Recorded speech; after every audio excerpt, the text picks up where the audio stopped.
प्यारे बच्चों, दूसरी मॉड्यूल पर आप सबका स्वागत।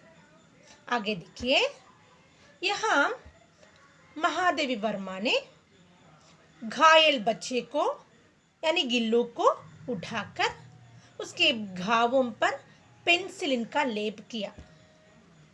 उन्होंने उसे रुई की बत्ती से दूध पिलाने की कोशिश की।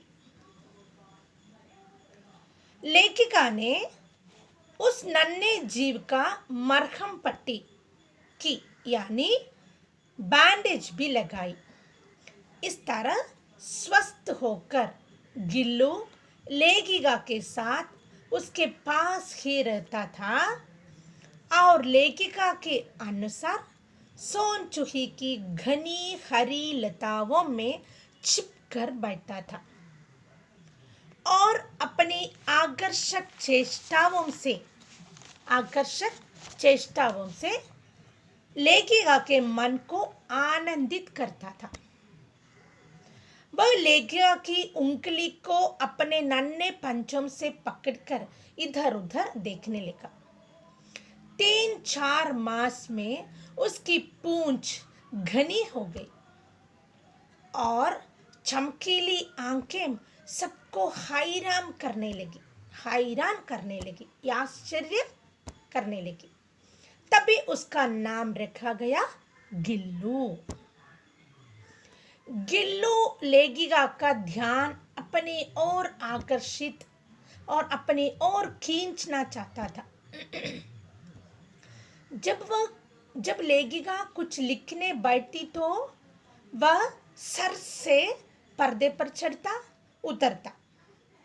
तब लेखिका उसे पकड़कर एक ऐसे लंबे लिफाफे में बंद कर देती जिसके आगे वाले भाग में से गिल्लू के पंजे और सिर निकल आते थे। ऐसी स्थिति में वह बाहर के दृश्य देखता रहता। गिल्लू के जीवन में पहला वसंत आया। कुछ गिलहरियां खिड़की की जाली के पास आकर चिक चिक करने लगी। गिल्लू भी प्यार से बाहर झांकने लगा। यह देखकर महादेवी वर्मा उसकी जाली का एक कोना खोलकर उसे जाने का मार्ग दे दिया। उसने मुक्ति की सांस ली।